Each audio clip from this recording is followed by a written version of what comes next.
Today's the second instalment in our Secure Australian Jobs Plan, and it's one targeted at 51% of the population. It's one that has practical steps going forward in order to close the gender pay gap.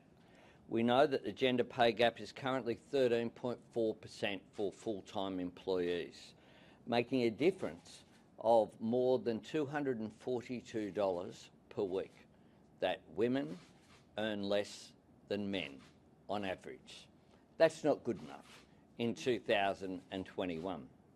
Today we have 4 new components to close the gender pay gap.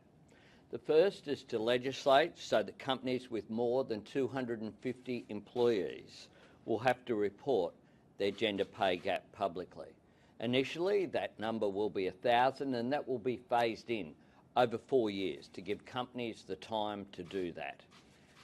What we know is that companies already have to report the gender pay data to the Workplace Gender Equality Agency. But at the moment, no one knows what the outcomes are. That makes no sense. It will be reported in both managerial and non-managerial pay components as well. We know that overseas it's made a substantial difference already.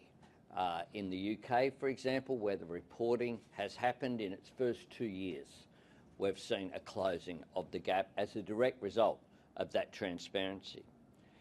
The second component is to prohibit pay secrecy clauses and give employees the right to disclose their pay if they want to.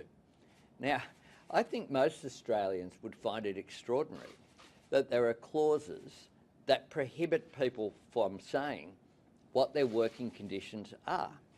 What that does, these secrecy clauses, is provide a handbrake as well, so that there can't be a comparison to see whether women and men doing exactly the same work are paid exactly the same amount.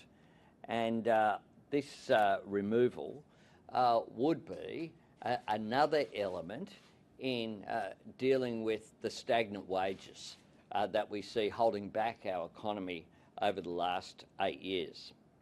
The third element is to show leadership. The Commonwealth can't ask the private sector to do something without showing leadership ourselves. And under a Labor government, we would have an audit of all of the departments across the Australian Public Service of using the Workplace Gender Equality Agency's tools in the first year to identify exactly where these issues are. The fourth is important: to strengthen the ability and the capacity of the Fair Work Commission to order pay increases for workers in low-paid, female-dominated industries. Now, we've got a practical example of that when we were last in government in 2012 under Julia Gillard's leadership with the SACS Award, the Social and Community Services Award.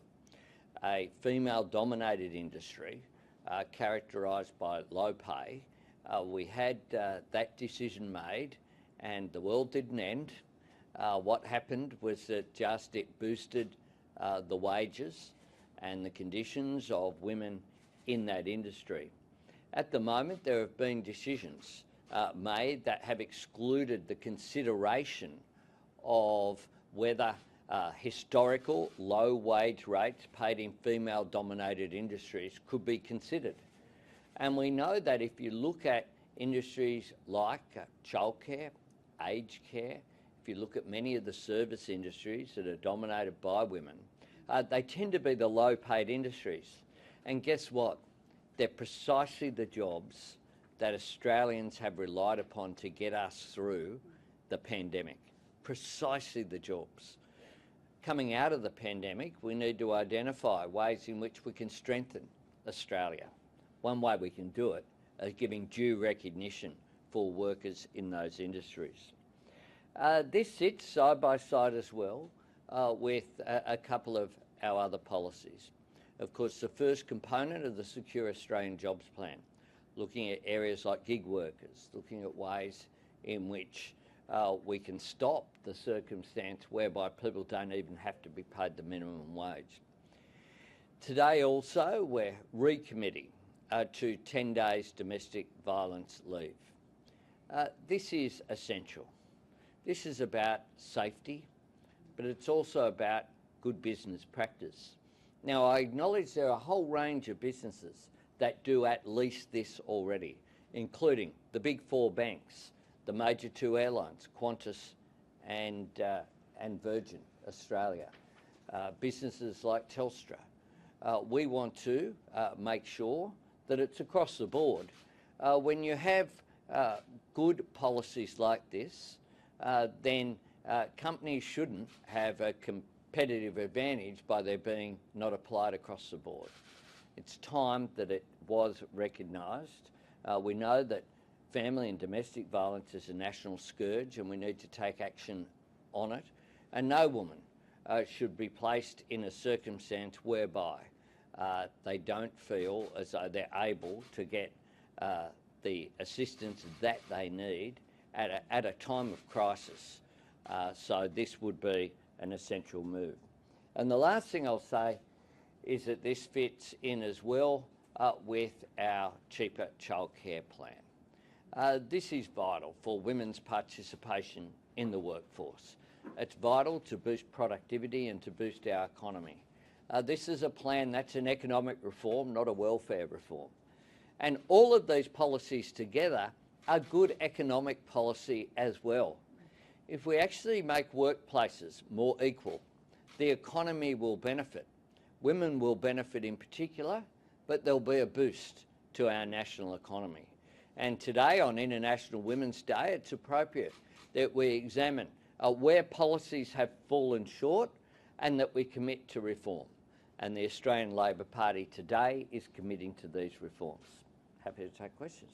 What would happen to the companies after that phase-in reporting period? If they still fail to bridge the gender pay gap, what would happen to them? Well, what you would have, one of the things that holds back these issues is a lack of transparency. And what you can't have, we're not advocating the state coming in and determining specifically what wage individuals are paid.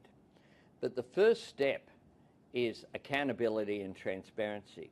If you had that, then what you would have is pressure on the companies to do something about it. And the evidence overseas is that it works, is that once you have that transparency and accountability, and a range of companies, I might say, publicly declare this right now today, and they're the companies that are doing the right thing. They're the companies that are trying to address the gender pay gap. So we're very confident that it will be a major step forward. And as I said, there's no additional cost here because the information is already being tabulated.